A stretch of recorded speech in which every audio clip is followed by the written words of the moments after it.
My first reaction on reading the screenplay was it was intense. I I do love horror. It's not necessarily a genre that I'm like a big buff in, but when I love it, I love it. And this script, I couldn't put it down. What I did see in it is vision and somebody who has an idea of how to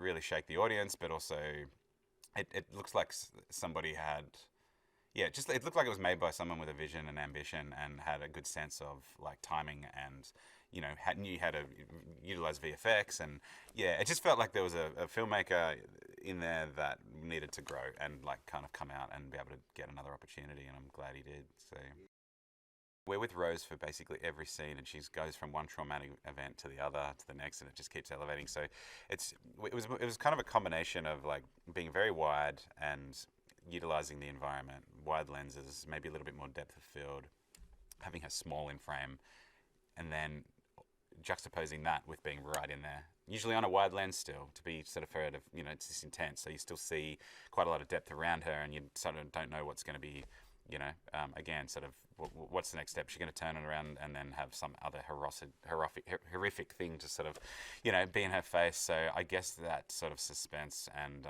yeah, we wanted the audience just to feel paranoid, I guess, and then I'm hoping that the way we shot it will kind of portray that, and that's generally a combination of being extremely wide with a lot of depth, and then also in very close with her on wide lenses, and a lot of movement, a lot of deliberate kind of we're always lurking around her and that type of thing.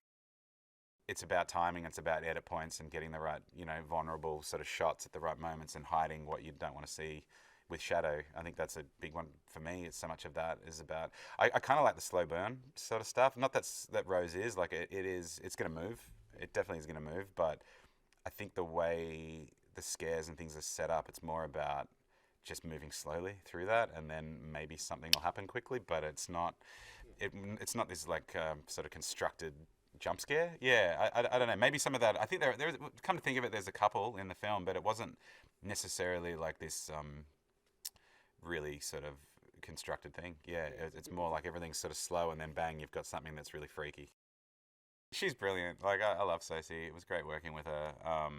But for her to bring that energy to set every day and just be jumping in and out of scenes with, for all different levels of despair, from outright, an outright breakdown through to just being miserable and depressed. It's like it would have taken its toll. Like she did a great job, and I'm either on the camera or like looking very closely at the monitor, and I'm seeing consistency there, and I think that would be so difficult, to be having some panic attack one day, and then a week later you've got to pick it up to the next scene, and then come in from that and be like, okay, cool, ready to go, and the sets, everyone's sort of doing their thing. Everyone's just busy doing their job, buzzing around her, and she's got people doing makeup in the morning, and there's people laughing, and there's, it was a very well run, ordered set. But you know what I mean?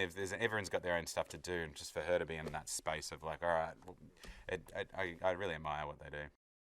This is going to be like terrifying, entertaining, hope sometimes humorous. I think. I hope. I don't know. Maybe I've got a sick sense of humor, but